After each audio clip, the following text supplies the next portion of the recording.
Iran और America, इनके बीच जो तनाव बढ़ रहा है उसने भारत को एक बहुत ही खतरनाक मोड़ पर लाकर खड़ा कर दिया है। और ये कोई दूर देश का मामला नहीं है। नहीं, ये सीधा सीधा हमारी एनर्जी सिक्योरिटी, हमारे रीजनल ट्रेड और हमारी स्ट्रेटेजिक आज़ादी के लिए एक बहुत बड़ा चैलेंज है। तो चलिए समझते हैं कि भारत के लिए ये अग्नि परीक्षा आखिर है क्या। ये एक भारतीय जहाज से आई डिस्ट्रेस्ड कॉल की असली आवाज है, जिस पर उस वक्त गोलियां चल रही थीं। सोचिए, ये घटना स्ट्रेट ऑफ हॉर्मुज में हमारे हितों पर कितने सीधे और तत्काल खतरे को दिखाती है। एक ऐसा रास्ता जो भारत की एनर्जी सप्लाई के लिए लाइफलाइन जैसा है। 8 ये उन इंडियन फ्लैग्ड जहाज़ों की संख्या है जिन्हें स्ट्रेट ऑफ हॉर्मुज से वापस मुड़ने पर मजबूर होना पड़ा।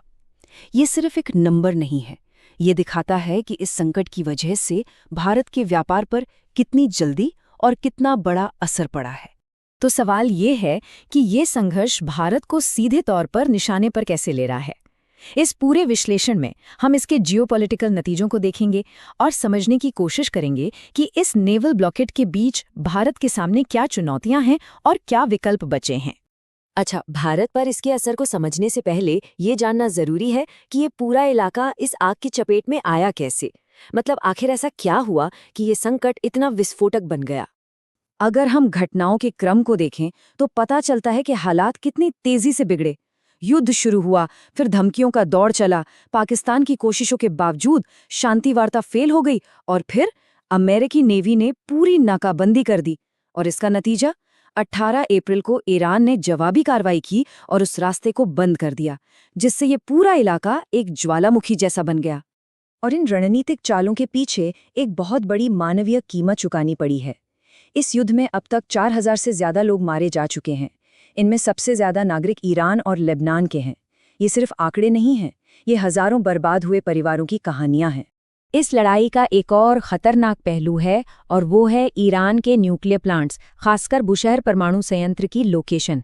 जैसा कि कतर के प्रधानमंत्री ने पिछले साल ही चेतावनी दी थी कि अगर इस प्लांट को कोई भी नुकसान पहुंचता है तो एक रेडियो एक्टिव लीक पूरे खाड़ी क्षेत्र में एक भयानक तबाही ला सकता है, एक ऐसी तबाही जिसका असर दशकों तक रहेगा।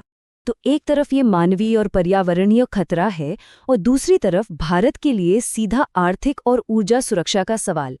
आखिर ये पूरा रणनीतिक उलटफेर भारत को कैसे प्रभावित कर रहा है? ये बदलाव वाकई में बहुत नाटकीय और चिंताजनक है। सोचिए, कल तक भारत और ईरान मिलकर चाबहार पोर्ट बना रहे थे, जो पाकिस्तान को बाईपास करके सेंट्रल एशिया तक पहुंचने का हमारा गोल्डन टिकट था। और आज वही ईरान हमारे तेल टैंकरों पर गोलियां चला रहा है। ये दिखाता है कि जियोपॉलिटिक्स में कैसे एक अहम साझेदारी रातों रात दुश्मनी में बदल सकती है। तो अब सबसे जरूरी सवाल पर आते हैं, भारत की एनर्जी सप्लाई असल में कितनी असुरक्षित है। ये सवाल आने वाले विश्लेषण की नींव है, जहां हम भारत की गंभीर ऊर्जा स्थिति को और करीब से देखेंगे।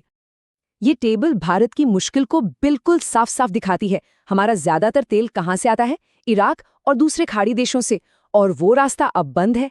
ठीक है, दूसरा ऑप्शन क्या है? रशियन ऑयल, लेकिन वो भी एक अमेरिकी छूट पर टिका है जो बस कुछ ही दिनों में खत्म होने वाली है।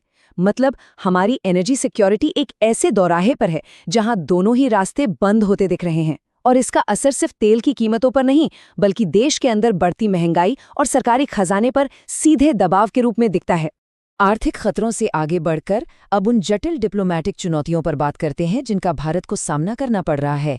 इस संकट में भारत अपनी स्थिति को आखिर संभाल कैसे रहा है?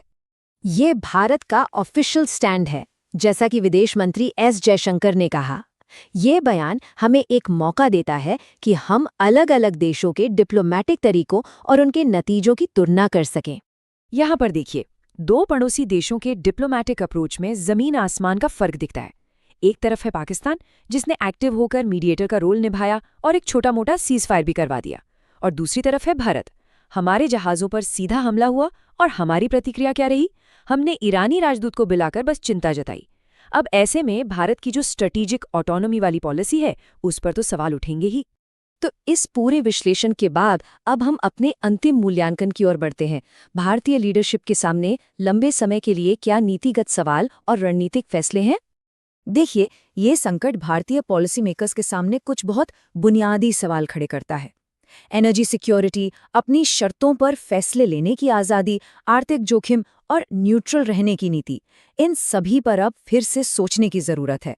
इन्हीं सवालों के जवाब भारत के भविष्य की दिशा तय करेंगे। और अंत में ये एक बड़ा सवाल है जिस पे सोचना ज़रूरी है। ये संकट एक बात साफ करता है कि आज की इस अस्थिर दुनिया में शायद सच्ची राष्ट्रीय आज़ादी अपनी ऊर्जा, स्वतंत्रता के बिना मुमकिन ही नहीं है। ये एक ऐसा सवाल है जिसका जवाब भविष्य की जियोपॉलिटिक्स को आकार देगा।